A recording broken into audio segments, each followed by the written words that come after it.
Hey everybody, Paperclip here again, playing some more Sorcery, where we just came to this prison camp-like village that's right here. Seems like a horrible place.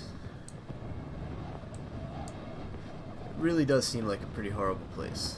I'm thinking we're probably gonna go in it though, just because it seems more interesting. Go and visit these people. These are people in need of a savior. You may not be that man, but you can try. You approach, arms open, to show you are not a threat. But the message is not understood. The villagers see you and panic. They begin to scurry inside their huts as if you were an army and not a lone traveler. Their bodies are thin and malnourished. As they disappear through the doors, you notice some are missing limbs. Walk straight through the village. Stop and knock. You knock on the door of one of the nearest huts. There is no reply. Go to another hut. You approach the next hut. From inside you hear the murmur of voices, so you enter. The hovel is tiny and poor, with no furnishings of any kind. A small fire burns in the middle of the floor. By the far wall, a family of 3 cowers from you. The woman lifts a shaking hand as if to hold you back. Hold out a hand of friendship. You put out your hand to greet the man. He shuffles over nervously and grasps it with feeble strength. Are you magical, stranger? Are you not afraid of us? Afraid? Why? Why, he replies. Don't you know? We have the plague in this village. You spring back from him, but it is too late. You can feel the infection on the palm of your hand like a curse. Why didn't you warn me? The man looks at you with wide, sorrowful eyes. I dared to hope, he whispers. You take another step back in fear and regret. You have but a few days.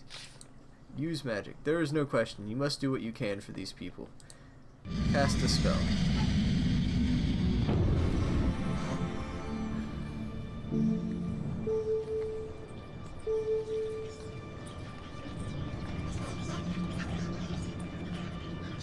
I don't have a medicinal potion. Oh, that's terrible.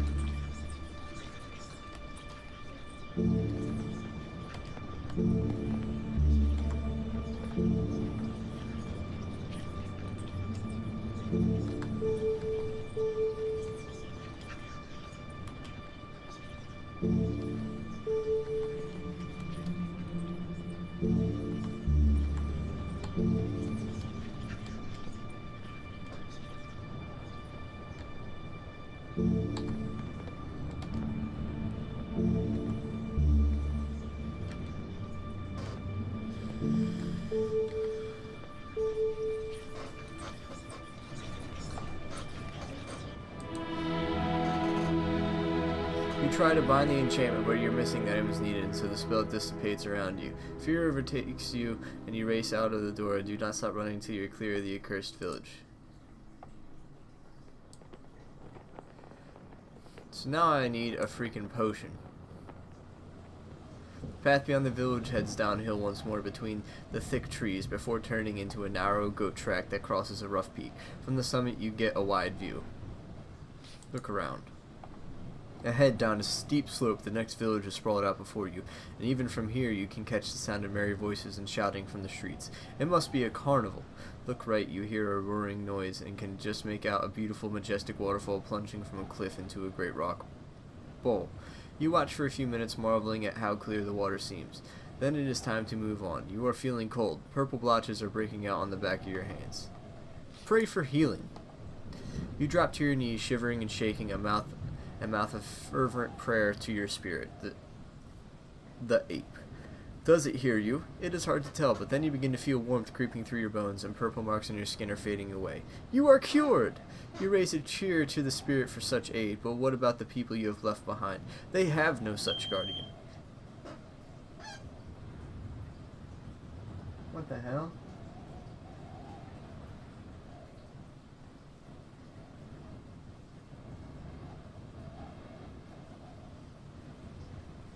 My fire alarm just beeped for no reason at all. That's really strange.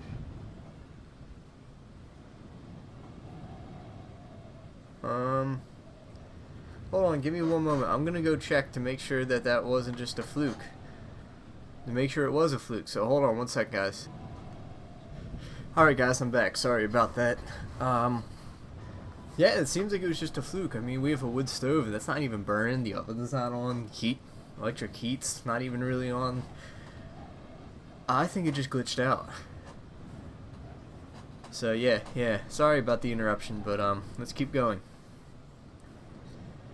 You follow the track down a steep decline. I'm sorry, people back there, but I don't have a healing potion to be able to cast that spell. So the bridge of Ankas.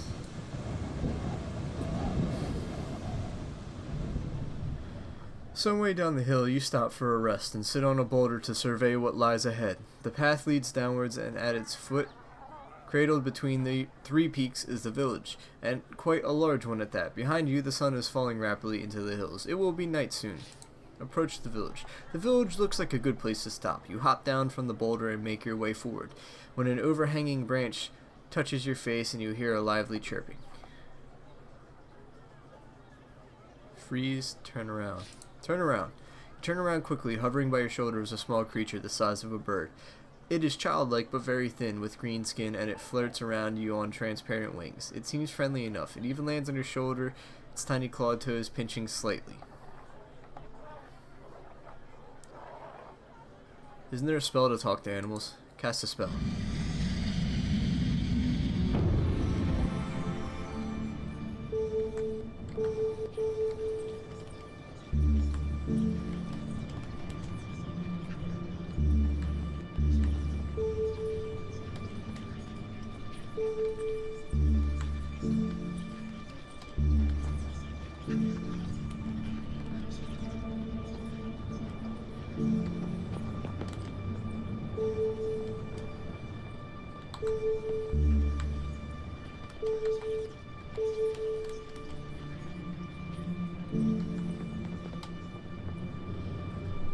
I know there's a spell. Hold on. Spellbook.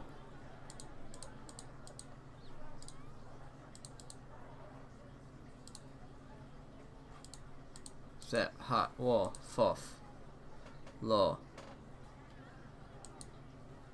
Big walk, dot, raz. Sus. If I could cast Sus, I think that would be a good one. Jig, gob, yob, yum.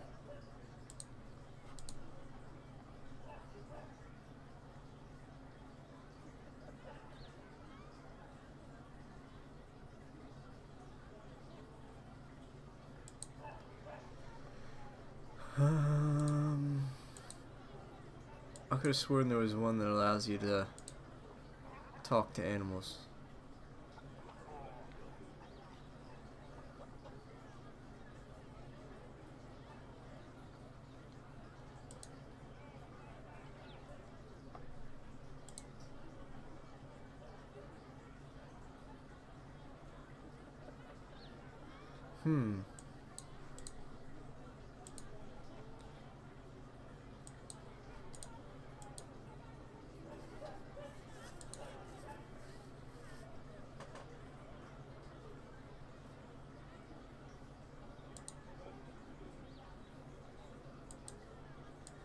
I feel like I've passed it. Yeah. I need a green-haired wig. I don't have that. Alright, so keep casting spells, see what other ones we can make.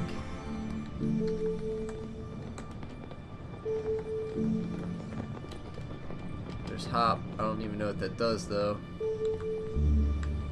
Sap, cause depression. Clone me. Gak, cause fear. Can't do it. Whoop, it's the same one.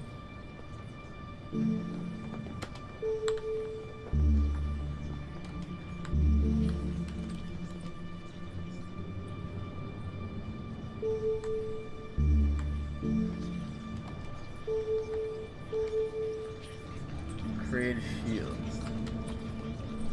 None of these seem useful to me in this scenario. Talk to it. Greetings, little creature. And hello to you, the creature replies, chirping. My name is Jan. That's an interesting looking creature. What are you? The creature does a backflip and gives a low bow. I'm a mimete. Mini-meat. Pleased to meet you. It reaches out a tiny hand and shakes your earlobe.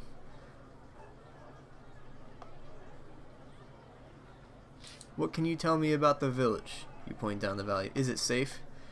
That's Urrustanti. It's very safe. It's the largest village in whole of the Shamanti Hills. Every traveler who comes this way spends at least one night there. So it's a little bit expensive, especially for minimates. But pleasant enough. The creature starts hopping up and down. Come on, it grumbles impatiently. Let's get going, can't we? What do you want with me?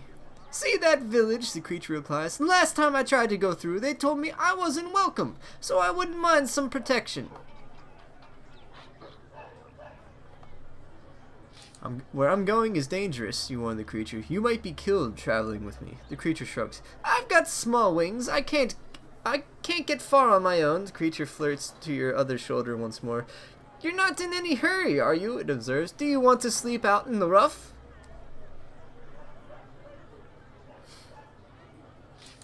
I can protect you. The creature squeezes your shoulder gently.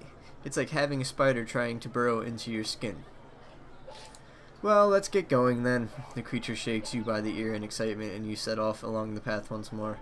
You descend into the bowl of the valley. The hills on either side are towering tall and throw the village into deep shadow. It would seem a very gloomy, threatening place, but from the streets come the distant sound of laughter and merriment. Sleep outside or enter the town. We'll enter the town. Sorry guys. You continue along the path. The sound of festivities grow louder. It's almost spooky here in the shade of the valley, and after so long on the dire road, the people in this village seem to be enjoying themselves. See, the Minimite on your shoulders remarks, I told you it was a happy place. Jan, what's going on? Are they bewitched? Jan shakes his head. No, if there was magic, believe me, I'd know. This is the festival of the young. What is that? Well, take a look. Jan waves a little hand around the village. The idea is that once a year the children are allowed the freedom of the village. It is a time of great fun and lots of pranks. It becomes quickly obvious what he means. You pass the first few buildings where you find a number of children sitting in the street and drinking ale from deep mugs. Wow. Okay. Further on, a young boy is holding an old woman over his knee and spanking her. On the other side of the street, a group of boys is fighting outside a hut with a sign that reads, Accursed Tavern. It is all complete mayhem. Rescue the old woman or leave her, because if this is like a custom thing for them and they're all into it, it may upset the people. Rescue the old woman. You stride over to the boy intending to rescue the woman, but at the sight of your manner and sword, the boy puts her down and gets to his feet. And what are you about? He demands. I'm the leader of this village for today, and I say, get to bed. Laugh at him. Don't strike the child. That just sounds horrible. You laugh at the boy. He is quite clearly enraged and lets up a hollering cry. Suddenly there are hundreds of children around you, and not all beggars, but well-fed and armed with sticks and pitchforks. Jan is making a hissing noise in your ear. Better run for it. Yeah, I'm not going to fight a bunch of kids. Let's run. Swallowing your pride, you turn and race out of the village. The children follow, standing by the gates and waving their impromptu weapons. Well, Jan says, you're quite the warrior, aren't you? You're a jerk, dude. And now I have to camp outside. I should have left the woman be. See, I knew it. It's a tradition thing. I should have left her alone. Damn it. You make your way out of the village and into a stand of tall, dry trees under the overhang of one of the cruel mountainsides. Between curling roots, you find a small place to settle down to rest. Jan perches a little way above on a knot and is quickly asleep. You are tired enough to follow suit, but you are hungry from not having eaten. Eat something. You pull out a ration of your food and eat quickly. The night's darkness draws in around you. In the distance, you hear screams and whoops from the village that only slowly fade. You feel lonely, distanced from such revelry. You rest your head onto your backpacks and close your eyes. Perhaps a few hours pass when you wake suddenly, aware of a shadow moving between the tree trunks. It turns as it sniffs the air. A wolfhound. Throw something at it.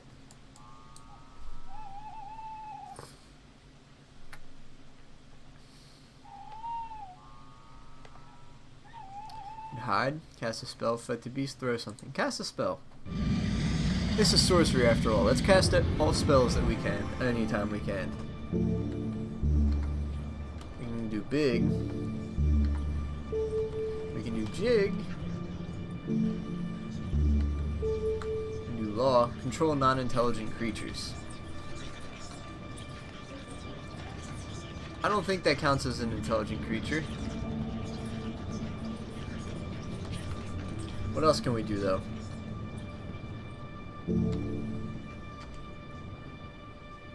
Nothing. So yeah, we'll do law.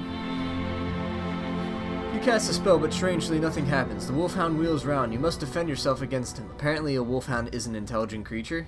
You draw your sword, the long metal flashing in the moonlight. The beast roars and howls. Defend. The wolfhound creeps towards you, draws dripping and fur shining wet. You raise your sword to defend yourself, fearing the monster will spring. It bounces forward. It's like a 4.5. Oh. You bring your sword about for a vicious blow. The wolfhound drops back. 3.5. Sideswipe. You twist your grip around for a wild attack, but the wolfhound turns tail. It is tensing, preparing for a pounce. Defend. The wolfhound runs for your neck. You react in instinct, dodging around a tree for cover.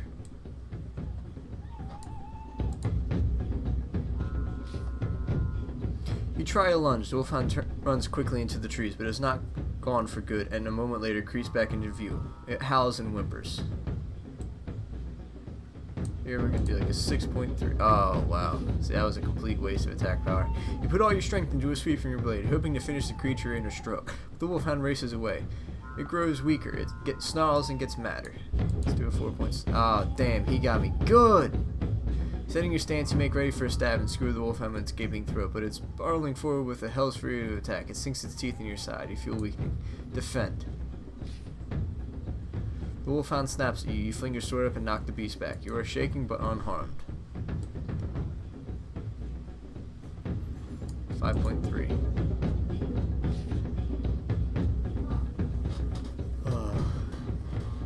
Alright, give me 1 sec, guys. I'll be right back.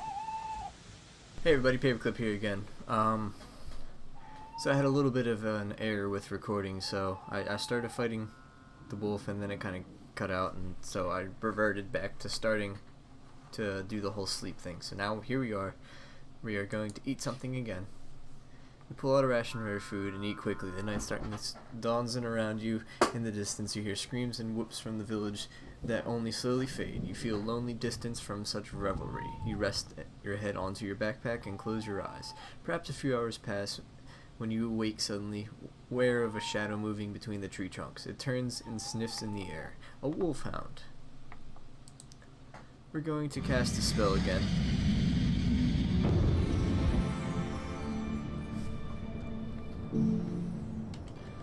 I don't think jig's gonna work. Big might work. Yeah, why not? Let's go big. You complete the spell, but nothing happens. Okay. Awesome. Yeah, I'm so glad I did that. You complete the spell, but nothing happens. The wolfhound charges you. You draw your sword, the long metal flashing in the moonlight. The beast roars and howls. We'll do a 5. Oh yeah. -3. The wolfhound creeps towards you, jaws dropping and fur shining wet. You arc your sword for its neck. It bounds forward only to run itself onto your blade. It withers and howls and limps back, bleeding heavily. So now we'll do like a 2.4 to get him good. You try a cut. The wolfhound drops back. As the wolfhound grows weaker, it snarls and gets madder. And here we'll go all in again. There we go. You put all your strength into a swing of your blade, hoping to finish the creature in a stroke. The blade connects. As the wolfhound weakly opens its jaws to bite, you plunge your blade between its teeth and all the way down to its heart. The wolf howls a gurgling, blood-soaked sound, and then it dies. Flawless fighting. The beast defeated, you pause to regain your breath and wipe your sword. Sleep. Then, once satisfied, you lay down again and try to sleep. Yawn flutters down and resettles on your shoulder. Your dreams are filled with walking and peaks and valleys and endless paths. A curious light plays across them, building walls to heights before ruining them as it moves away. The rest of the night passes silently. Awesome. So I cannot go back into this town, so we'll just go around it. You rise early from your spot beneath the tree. As you gather your things, Jan leaps up onto your shoulder. "Ready to go," he chirps. You rejoin the path on the far side of Urrustanti. The sun sits on the horizon like a gleaming jewel. If all goes well, you will reach Torapani today, the last village in the Shamutanti Hills. After a short climb, the path breaks, heading uphill to the left and downhill to the right. Ask Jan his advice. Which way, Jan? To the right is a forest. To the left, the going is easier. The path heads through a field of black flowers to Torapani. What else do you know? You demand suspiciously. Nothing, protests the creature. And that's a fine way to talk to your guide. I'm not charging you for my advice, you know. You'll get no more from the creature. With Torapani so close, it hardly matters which way you go, surely. Or so they say. Or so they say. We'll go through the forest, because we've been going right constantly, and it has worked for us. We go right, you decide. Then be on your guard, Jan warns you. You climb a rise. The way is not too steep, and as noon approaches, you have crested the ridge and are descending it again. You are now at the highest point of the hills, where the trees are thin. The view west goes on forever, and sometimes you catch a glimpse of Kare on the northern horizon. Stop and eat or keep going? Why not? We'll stop and eat. Taking a brief pause, you eat the last of your cheese and bread and feel better for it. Then you continue along your path. Jan is in a talkative mood and fills the air around with his chatter about what he can see and how things smell and what he plans to do once he makes his fortune in Kare. You pass from the open hillside into a patch of deep forest. Quite suddenly, Jan falls quiet and hisses in your ear. Stop! Stop now!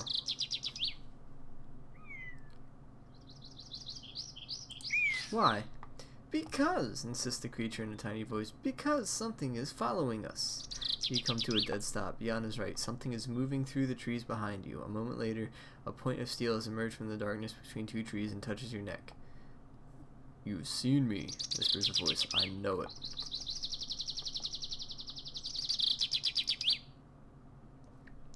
Look into the darkness, walk away, answer, and draw my sword.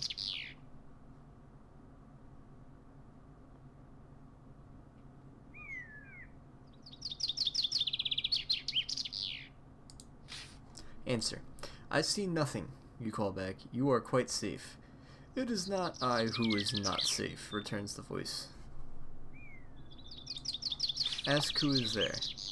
There is no reply, but the tall dark figure of an assassin emerges from the trees. He is dressed head to toe in black, and you had not seen him a moment before, even though he had been standing a mere arm's length away. He wields a sharp scimitar in expert hands. Cast a spell.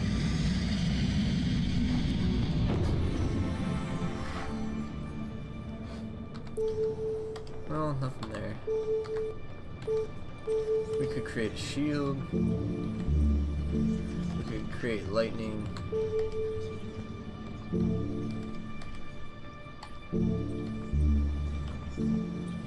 Cause it'd fix this. We don't have a staff, so we can't do that.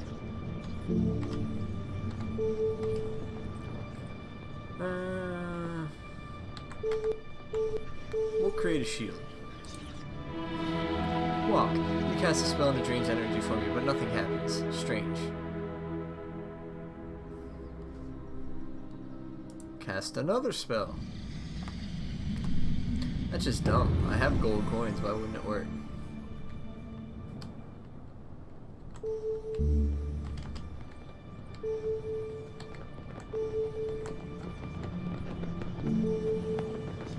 Cock. Unknown.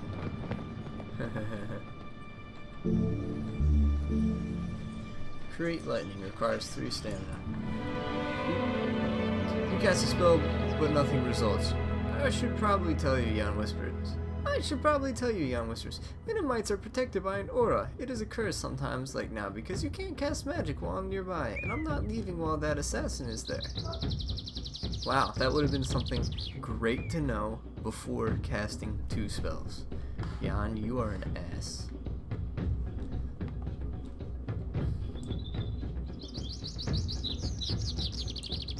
Do a 6.5. Of course, he blocks. The assassin nods at you, taps 2 fingers against his chest, and then takes his position. You measure the weight of your sword, then bring it up to deliver a cleaving blow. The assassin covers himself. He is left breathless but otherwise unharmed. Closing his eyes, he murmurs a quick prayer as he sets his stance. Defend. You drop yourself into a crouch as your powers forward, but it only tires him out. You are mostly unharmed. So now we'll do like a 2.3. Time to attack. You swing your blade low and fast, saving your energy, but the impact clangs against his turned sword. He grins. Like a 6.2. Damn it, he blocked again. The trees watch as the battle unfolds. Relentlessly, you cut and thrust, keeping him pinned. You rush forward with a deep, heavy slash, but the blow jumps back off of the hilt of his blade. He grimaces with effort. Breathing deeply, the assassin whispers a mantra as he readies his blade. Defend. Whip up your defenses as he attempts a strong stroke. You parry as best you can, the assassin laps appreciatively. 2.3. Acting quickly, you spike forwards with your sword, mean and vicious. But the impact clangs against his weapon. He smiles. He is bruised but not seriously hurt. Breathing deeply, the assassin mouths a quick prayer. Like a 6.9. There we go. You send him hurrying backwards. You swing a masterful swipe. He is off balance and moving slowly, and the blade goes deep. He turns and tumbles, releasing his sword as he topples. I am not so proud as to not admit when I am beaten, he groans. You may finish me off if you choose, but if you do me an honor and use my own blade. The assassin is not dead, but lies on the floor gasping. I'll spare him. Then get up, you tell him, holding your sword back and not putting it away yet. He nods and sheathes his own blade. You are an honorable man. I am glad to meet you. Now you have saved me, you owe me in part. My name is Flanker, and I am an assassin and a thief. Why did you attack me? It is a simple matter. I pick on wayfarers for practice in hiding and in killing. I assumed you would be no match, especially when I saw your pet. He points briefly at the Minimite, who is currently hiding under a fold in your tunic. But I see I was wrong. He bows his head once more, perhaps in respect, perhaps for the pain of his injuries. Are you traveling to Kare? He asks. Why do you ask? That is the way I am going. Well, perhaps I will not see you again once we part now, but if I do, remember me. I will not forget the debt I owe you. What is your business in Kare? He looks long into your eyes for a moment, then answers. The nobles of the city have heard rumors. Goblins are reopening the old mines. They want to know why.